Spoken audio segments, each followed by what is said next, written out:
खुलुमबाय আমাৰ বিজনীৰ ওচৰত থকা যিটো নেকি এটা বৰলাও গাঁও আৰু সেইটো আমাৰ নাম দিয়া হৈছে ঠেংফাকৰি পথাৰ। ইয়াতে বড়ো সাহিত্য সভাৰ ৬৫তম বাৰ্ষিক অধিৱেশন আজিৰ পৰা আৰম্ভ হ'ব, অৰ্থাৎ ৯-১০-১১ ২০২৬ জানুৱাৰী। আজি আমাৰ এই ঐক্যবদ্ধতা সমিতিৰ ফালৰ পৰা যিমানখিনি এনেকৈ মুকলি কৰিব লগা আছিলে এই কাৰ্যসূচী প্ৰায় সম্পূৰ্ণ হৈ গ'ল। এটা দুটা বাকী আছে, এইবিলাক হৈ যাব। আৰু আমি ঐক্যবদ্ধতা সমিতিক আমি এইটো সময়ত ধন্যবাদ দিব লাগিব যে তেওঁলোকে যেনেকুৱা মানে প্ৰচেষ্টা হাতত লৈছে, কষ্ট কৰিছে বহুত। ঘাইকৈ আমাৰ ঐক্যবদ্ধতা সমিতিৰ সন্মানীয় কমল সিং নাৰ্জাৰী ex-MLA ঐক্যবদ্ধতা সমিতিৰ সভাপতি, আৰু লগতে আমাৰ টিচিৰ সন্মানীয় EM আমাৰ বৰগোহাঁই ডাঙৰীয়া, ৱৰ্কিং তাৰপিছত আমাৰ শুক্লেশ্বৰ বসুমতাৰী সমিতিৰ সাধাৰণ সম্পাদক। তেওঁলোকৰ প্ৰচেষ্টাত যিটো নেকি ঐক্যবদ্ধতা সমিতি গঠন কৰা হৈছে, সকলো চাব কমিটি যেনেকুৱা কাম কৰিছে, আজি এই সুন্দৰ এটা পৰিৱেশটো আমি দেখিবলৈ পাইছোঁ। সেইটো কাৰণে বড়ো সাহিত্য সভাৰ হৈ পোনপ্ৰথমে তেওঁলোকক ধন্যবাদ জ্ঞাপন কৰিছোঁ।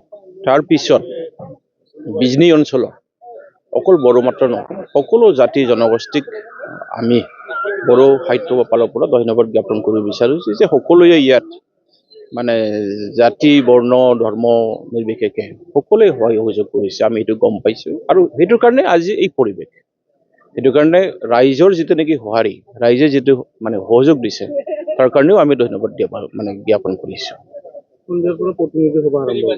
আমাৰ তাৰ আগতে আজি 11:30 বজাৰ পৰা এটা আলোচনা চক্ৰ আছে। এই আলোচনা চক্ৰত আমাৰ যিবিলাক আমাৰ বিউৰ'ক্ৰেটছ আছে তেওঁলোকে আহিছে। আমাৰ Hemanta Narzary sir, retired IAS officer, তেওঁ আহিছে। শৰৎ নাৰ্জাৰী ডাঙৰীয়া তেওঁ আহিছে। ডক্টৰ হিমালয় বসুমতাৰী তেওঁলোকে আহিছে। তেনেকুৱা ব্যক্তি লৈ পেলাই আমি ল'ৰা ছোৱালীক বা ছাত্ৰ ছাত্ৰীক তেওঁলোকক এটা মানে মটিভেশ্যন এটা দিবৰ কাৰণে আমি চেষ্টা কৰিছোঁ। আৰু ইয়াৰ বাদেও আমাৰ কবি সন্মিলন হ'ব। তাৰপিছত আকৌ এটা আলোচনা চক্ৰ আছে 6টা বজাৰ পৰা আমাৰ প্ৰথম যিটো নেকি প্ৰতিনিধি সভা, এই প্ৰতিনিধি সভা আৰম্ভ হ'ব। ইতিমধ্যে আমাৰ নেপালৰ পৰা বড়ো ভাইসকল আহি পাইছে, যাক আমি কোৱা হয় মেছে, তেওঁলোকে আহিছে। আমাৰ ৱেষ্ট বেংগলৰ পৰা আহিব প্ৰায় 50জনমান ডেলিগেটছ আহিব, দিল্লীৰ পৰা আহিব, মেঘালয়ৰ পৰা আহিব। আৰু আমি এইবাৰ বাংলাদেশৰ পৰা আশা কৰিছিল, কিন্তু তেওঁলোকে আহিব নোৱাৰিব, অলপ পৰিৱেশটো নষ্ট হ'ল তাতে। সেইটো কাৰণে মুঠ আমাৰ 2000তকৈ অধিক মানে ডেলিগেটছ আজি আমি ইয়াত বহিম আৰু সুন্দৰকৈ কিছুমান যিটো নেকি টপিক, এই টপিকৰ ওপৰত আমি আলোচনা কৰিম। যিবিলাক কাৰেণ্ট ইছ্যু বা আমাৰ ধৰক এতিয়া ST ইছ্যু আছে, আমি সেইটো আলোচনা কৰিম। মাটিবাৰীৰ ইছ্যু আছে, সেইটো আমি আলোচনা কৰিম। তাৰ বাদেও আমাৰ মাধ্যমৰ লগত জড়িত, আমাৰ ভাষাৰ লগত জড়িত, আমাৰ সাহিত্যৰ লগত জড়িত, এইবিলাক সকলোবিলাক আমি আলোচনা কৰিম। তাৰপিছত আমি আপোনালোকক আমি জনাম, আমি 11 তাৰিখে আমি আপোনালোকক জনাব পাৰিম যে আমি কি প্ৰস্তাৱ লৈছোঁ লোৱা নাই। বড়ো সাহিত্য বুলি ক'লে সকলোৰে বেছি এটা থাকে, কি ধৰণৰ খাদ্য সমাহাৰ নাইবা প্ৰদৰ্শনী কি ধৰণৰ ব্যৱস্থা কৰিছে আপোনালোকে? আমি জনাত ঐক্যবদ্ধতা সমিতি যথেষ্ট কষ্ট কৰিছে আৰু ইয়াত থলুৱা খাদ্যবিলাক বেছি গুৰুত্ব দিয়া হৈছে। আৰু তাৰ বাদেও মানে মানুহৰ মনক আকৃষ্ট কৰিব পৰা কিছুমান তেনেকুৱা মানে তেওঁলোকে মানে শ্ব' তাত দেখুওৱা হ'ব। আৰু সেইটো কাৰণে আমি আশা কৰিছোঁ আৰু আমি আহ্বান জনাম যে সকলো ৰাইজে আহক। বিজনী বৰলাগত যিটো হৈ আছে এতিয়া, আজিৰ পৰা হ'ব এই কাৰ্যসূচীত সকলো ৰাইজে ওলাই আহক, সকলো ৰাইজে ইয়াত চাবলৈ আহক।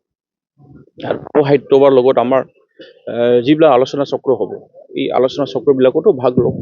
আৰু তাৰ বাদে আমাৰ অন্তিম দিনা অসমৰ মাননীয় মুখ্যমন্ত্ৰী তেওঁ আহিব মুখ্য অতিথি হিচাপে, আৰু আমাৰ BTCৰ মাননীয় মুখ্য চিফ তেখেতে অপেন ছেশ্যন তেওঁ ইনাগুৰেট কৰিব।